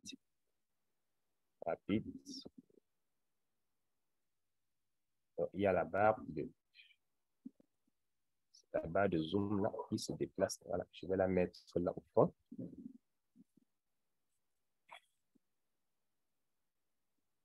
Je vais afficher le chat pour suivre les différentes questions au fur et à mesure. Je vais afficher les participants. S'il y a une question, que je puisse la voir. Et ça, je vais la mettre loin en bas. D'accord. Donc, voilà. Donc, et ici, je peux modifier, je peux faire d'autres modifications. Donc, je disais tantôt que quand j'ai un texte, je vais le commencer. J'ai un texte comme ceci. Je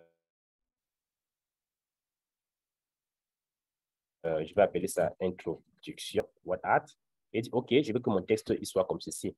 Donc, automatiquement, il me crée une doublure avec ces mises en forme-ci que je peux venir supprimer l'ancien et je reste avec celui-ci. Donc, ça, c'est les WordArt sont utilisés pour mettre en forme de façon rapide. Mettre en forme de façon rapide les textes. Toujours dans insertion, on peut insérer la date et l'heure. On peut insérer des mots, des diapositives, ça j'ai déjà vu. On peut insérer un autre document externe où on peut faire un lien vers un objet impliqué. On peut insérer des équations, vous vous souvenez dans Word. Lorsqu'on travaille dans Word, on a vu qu'on pouvait insérer des insertions d'équations. Donc, c'est la même approche ici. Et les objets, les caractères qui sont utilisés restent les mêmes. Donc, je n'ai qu'à choisir ce que j'ai envie d'écrire là. Et je me sers du volet conception pour paramétrer mon équation. Dans une section également, je peux insérer une vidéo à partir d'un fichier. Donc, je ne sais pas si j'ai des vidéos dans mon PC là. Je vais quand même fouiller. Vidéo. Je ne sais pas si j'en ai.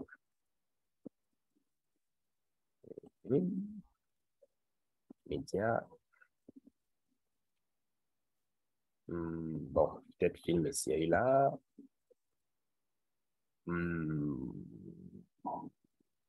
Voilà, FBI, vidéo. Vidéo. Ah, donc là, je suis plutôt sur les... Il me dit qu'il prend. Donc là, il me dit il prend les ASF. Bon, je vais dire vraiment tous les types de fichiers. Voilà.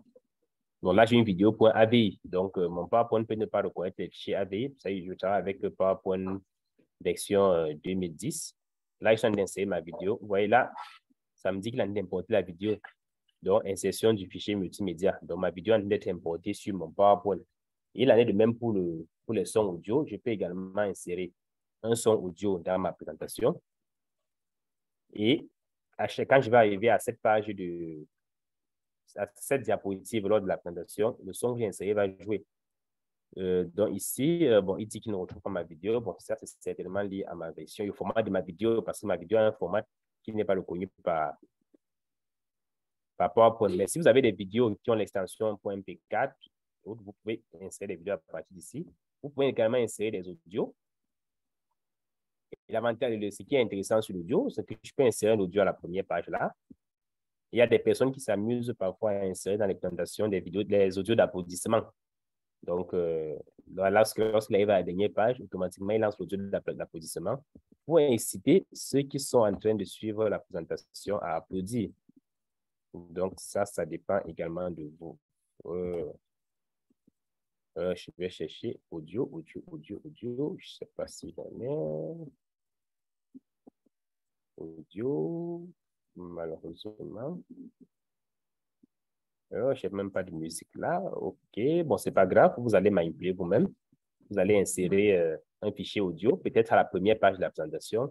Et vous allez lancer la présentation pour voir comment est-ce que le son est joué automatiquement lorsque vous arrivez à cette diapositive pendant que vous êtes en train de présenter. Donc, vous allez faire la manipulation tout de suite tout à l'heure.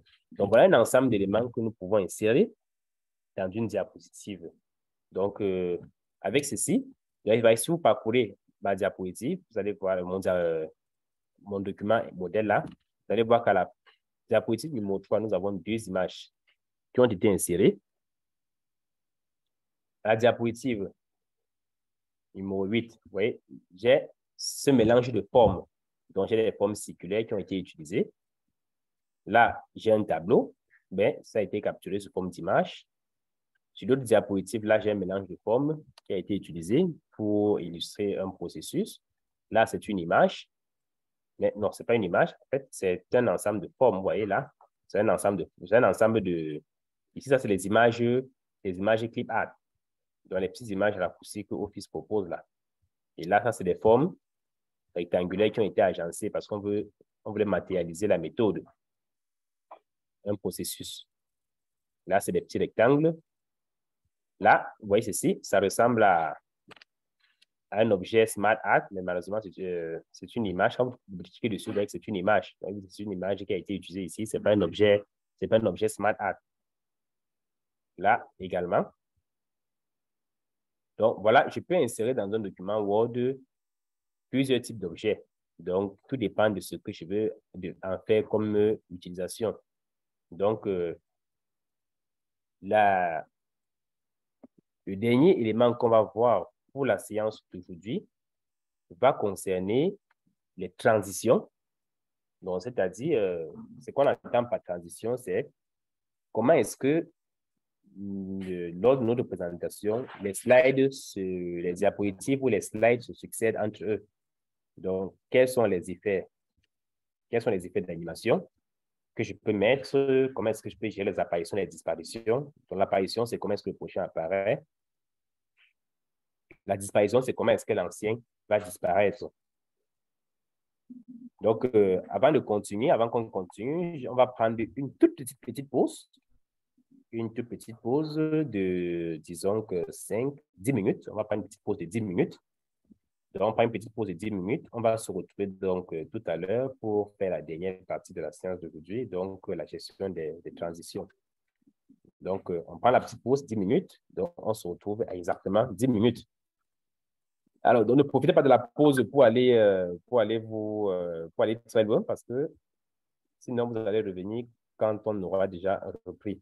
Donc, une toute petite pause de 10 minutes et on se reprend tout à l'heure.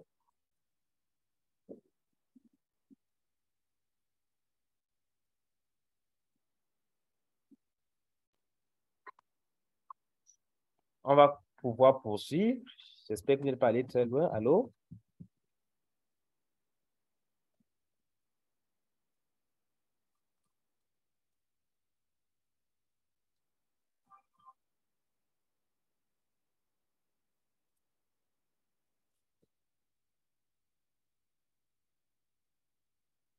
Alors, dites quelque chose. OK, c'est bon, Ali est déjà de retour. C'est bon, je suppose que les autres aussi. Alors, on va devoir progresser.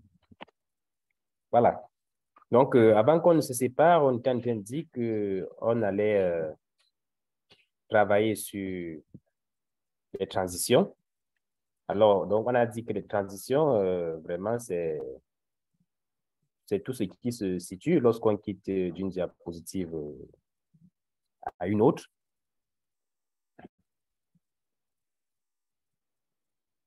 Alors, on va voir. Les transitions sont gérées via le menu transition que vous voyez là. Donc, via le menu transition, j'ai les transitions. Donc, si vous essayez de mettre le curseur là, vous mettez le curseur sur un des éléments, vous allez voir comment ça fait varier les éléments de votre slide. Alors, attention, je partage mon écran pour être sûr que... OK, là. Voilà. Donc, voilà l'écran. Ouais, transition, quand je clique sur transition là, il me fait varier les transitions.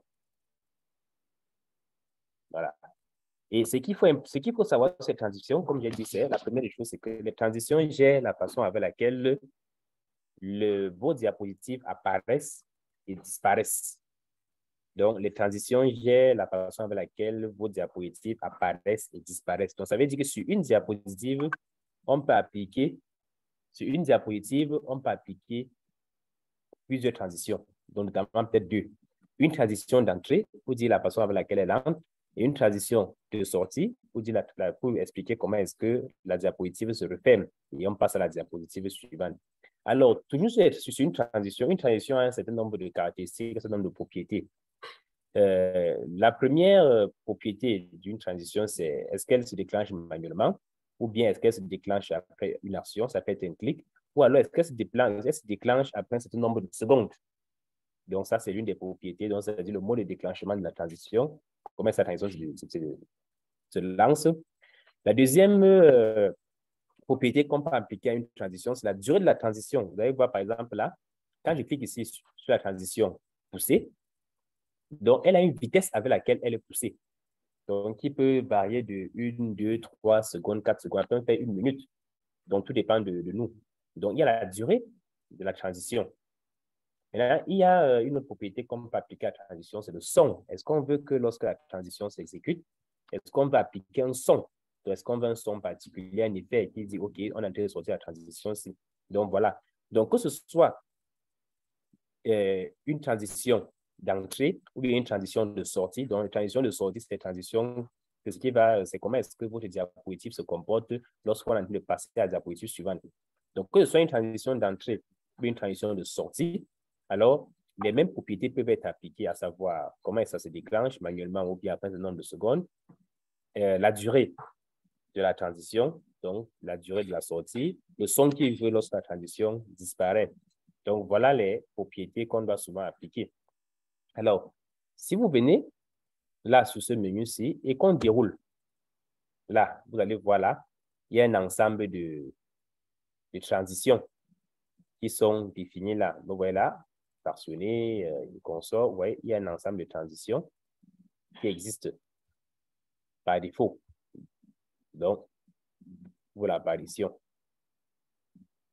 Vous voyez là, rotation, voilà. Maintenant, un élément très important, les transitions peuvent aussi s'appliquer sur le contenu d'une diapositive. Vous allez souvent voir lorsqu'on lance un PowerPoint, lorsqu'on est sur certaines pages, sur certaines diapositives, tous les contenus ne s'affichent pas au même moment. Donc, il y a des contenus qui vont s'afficher quelques secondes après avant que d'autres contenus vont s'afficher. Donc, on peut aussi gérer comment est-ce qu'une diapositive apparaît. On peut gérer comment est-ce que les différents contenus de cette diapositive apparaissent. Donc, c'est très important. Donc, on peut aussi appliquer les transitions sur le contenu des éléments. Donc, vous allez par exemple voir là, si je clique sur processus, donc sur processus, je vais dire, OK, processus que tu vois ici, le voici. Je peux te dire, donc ça c'est un exemple tout banal là, je peux dire que là, tu vas apparaître sous forme de basculement comme ceci, vous voyez. Donc, si j'ai un autre texte en bas là, du n'importe quoi là, je peux dire que toi, celui-ci, toi, tu vas apparaître sur une autre forme, sous forme de déchiquetage. Donc, je peux faire des trucs comme ça. Et puis après, je sépare les deux éléments pour que les deux transitions soient séparées pour chacun des éléments. Donc, voilà un peu à peu près. Donc, on va commencer. Donc, ce qu'il faut savoir des transitions, c'est comment est-ce que les éléments apparaissent et comment est-ce que ça sort. Maintenant, lorsqu'on veut donc maintenant apporter des effets spéciaux sur un élément pratique, là, on va voir ce qu'on appelle des animations. Donc, qui seront l'objet de la dernière séance probablement qu'on va faire du PowerPoint. On verra les animations, on verra les révisions. Donc, c'est les deux éléments que nous allons voir lors de la dernière séance. Donc, pour aujourd'hui, nous avons fini par les transitions. Alors, donc, nous allons créer notre première transition. Je clique sur une diapositive quelconque. Et là, je vais choisir la transition que je souhaite pour cette diapositive. Donc, comment est-ce que je souhaiterais que cette diapositive apparaisse? Je peux choisir pousser pour la première. La deuxième diapositive ici, puisqu'elle est vide, je peux la supprimer.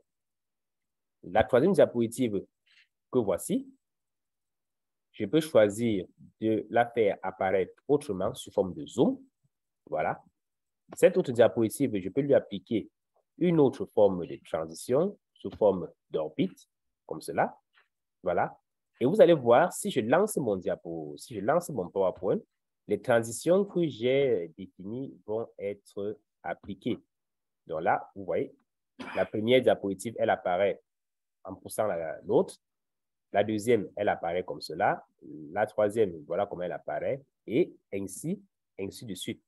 Donc, voilà comment est-ce que on peut gérer les transitions dans une diapositive. On a tellement fait des choses compliquées, mais là, maintenant, c'est des choses très simples. Donc, ce n'est que ça. Il n'y a plus rien d'autre à faire sur les transitions. Ce n'est que cela. Donc, quand je clique sur une diapositive quelconque là, comme la quatrième que voici, je peux décider que, OK, voilà, cette quatrième diapositive, elle va apparaître sous forme de rotation, comme cela. Automatiquement, quand je vais lancer mon PowerPoint, quand je vais arriver sur la quatrième diapositive en question, vous avez vu, elle va apparaître sous forme de rotation, comme ça a été défini là. Maintenant, on va voir dans les propriétés qui peuvent être appliquées sur une transition. La première propriété, c'est la façon avec laquelle on passe à la diapositive suivante. Donc, est-ce qu'on passe manuellement, c'est-à-dire on appuie sur la touche suivante ou bien la télécommande du projecteur, ou alors est-ce que ça passe à la diapositive suivante après un certain nombre de secondes? Donc, je vais peut-être dire ici que passe à la diapositive suivante après, là c'est 1 minute seconde. Je vais dire passe à la diapositive suivante après peut-être, on va écrire là 10 secondes ou bien 2 secondes, par exemple. Voilà. Après 2 secondes. Quand je lance là, vous voyez, je lance, oups, il va compter 1 seconde, 2 secondes, et passe à la diapositive suivante, là, sans que je n'ai à toucher. Donc, ça, c'est la première propriété qu'on peut appliquer. La durée que la diapositive, donc vous allez souvent voir des personnes qui sont expertes en présentation, il peut faire son PowerPoint là, et le jour où il vient faire la présentation, il n'a pas besoin de télécommande, il n'a pas besoin d'appuyer sur les touches pour passer à la diapositive suivante. Automatiquement, il a paramétré, c'est que, OK, tout le speech qu'il a prévu pour la diapositive numéro 1, ce speech-là va lui prendre peut-être 20 secondes. Alors, il programme automatiquement que la diapositive numéro 2 s'affiche après 21 secondes. Il peut décider que la diapositive numéro 2 s'affiche peut-être après 25 secondes. Là, il donne une marge d'erreur peut-être de 4 secondes au cas où il déborderait. Donc, vous pouvez le faire ainsi sur toutes vos diapositives. Vous avez vu? Si je viens à la diapositive numéro 2, je vais dire OK. Quand tu vas apparaître, puisqu'il y a 2 images que je vais devoir expliquer, c'est qu'ici, vous allez voir, c'est minutes, ça c'est secondes. Donc, si je vais mettre 2 secondes, je vais venir tout simplement, là, je passe un des zéros. Je vais dire apparaître peut-être après 5 secondes. Et que la première va apparaître après 2 secondes, la deuxième apparaît. Et la troisième va apparaître après 5 secondes, le temps pour moi d'expliquer le contenu des 2 images ici que j'ai en visuel. Alors, quand je lance, on va dire les processus agiles de Scrum. Quand j'ai fini de parler, 2 secondes plus tard, il affiche, je vais dire, OK, on a une image de software engineering, une autre image de Scrum. Alors, on va passer à la diapositive suivante. Vous voyez, après 5 secondes, manuellement. Donc, on peut passer d'une diapositive à une autre manuellement, d'un slide à une autre manuellement. On peut le faire passer d'un slide à un autre après ce nombre de secondes. Donc, tout dépend de nous. Donc là, nous aurons pu appuyer sur suivant. Après ce nombre de secondes, là, automatiquement, ça va passer à la diapositive suivante. Mais toujours est-il que lorsque j'ai paramétré le nombre de secondes ici, si j'appuie sur suivant, l'action d'appuyer sur la touche suivante est prioritaire. Vous voyez, elle est prioritaire sur le nombre de secondes que j'ai défini. Donc, automatiquement, ça passe au suivant. Donc, quand j'ai choisi une animation, vous voyez là, par exemple, le petit son que ça joue là, c'est parce que ici, j'ai défini en haut que je veux que ça joue un son qui s'appelle pousser. Donc, je peux choisir là aucun son. Là, lorsque je vais passer d'une transition à une autre, il n'y a pas de son qui est joué. Alors, je peux définir une durée, la durée de ma transition. Donc, si ma transition se fasse en 1 seconde, vous voyez là, automatiquement en 1 seconde, ça va apparaître. Mais je peux décider que je veux que ma transition se fasse progressivement.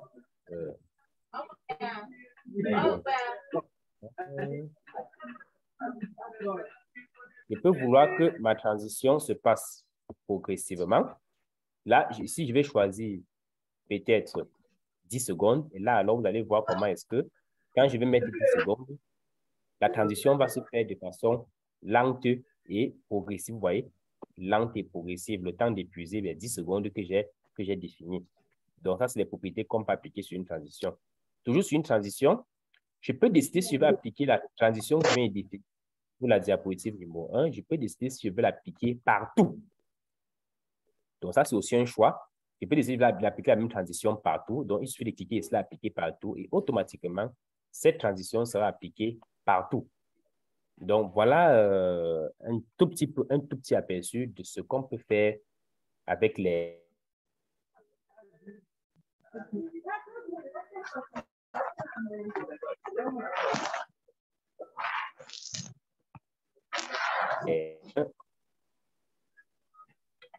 Je ne sais pas si quelqu'un a une préoccupation ou bien une question. Il va poser sa question.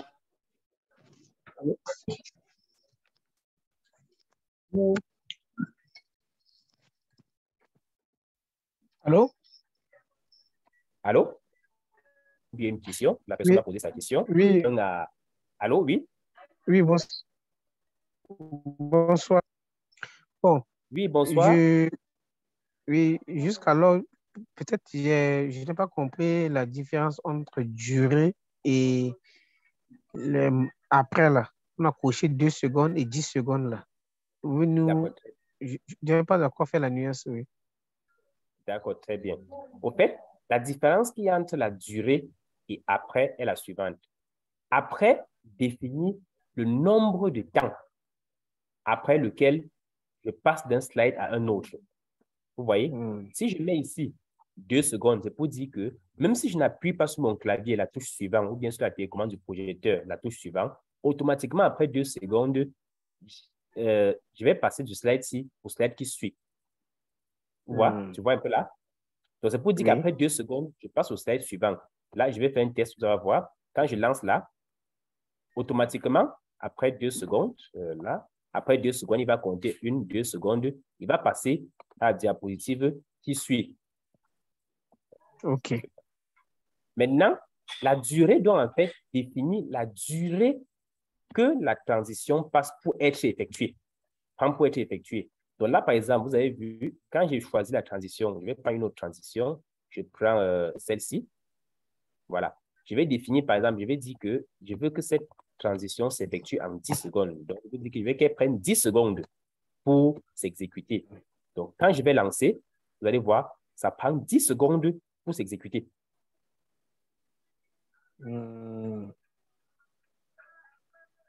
Or, par contre, une fois que ça s'est exécuté comme ceci, comme j'ai défini 2 secondes avant de passer à la prochaine, vous voyez, après 2 secondes, automatiquement, ça va passer à la prochaine transition. Donc, voilà la différence entre après et durée. Donc, la durée, c'est la durée que la transition prend pour s'exécuter. Après, c'est le nombre de temps après lequel on va passer d'un slide à un autre. Là, on s'est compris, n'est-ce pas? C'est très bien. Voilà. Donc, est-ce que quelqu'un a une autre préoccupation? Sinon, je vais stopper le partage d'écran et je vais laisser quelqu'un va faire des manipulations de son côté pour qu'on se rassure qu'on s'est compris. D'accord. Un volontaire? Voilà. Très bien. Tu vas lui appliquer une transition de ton choix. Donc, la tâche est la suivante. Donc, appliquer une transition sur la diapositive numéro 1 qui fait 5 secondes pour apparaître et la diapositive se ferme après 5 secondes également. Donc, une transition qui prend 30 secondes pour s'exécuter et la diapositive se ferme 5 secondes après.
Donc, on a dit, tu vas mettre une transition qui fait 5 secondes pour s'exécuter et qui disparaît après 5 secondes. Voilà.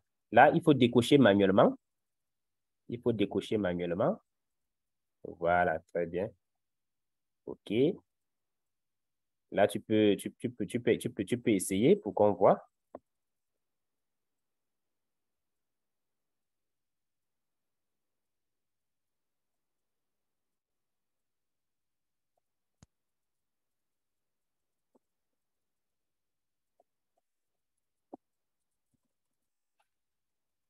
OK, là, c'est parfait. Est-ce que quelqu'un a une préoccupation sur les transitions?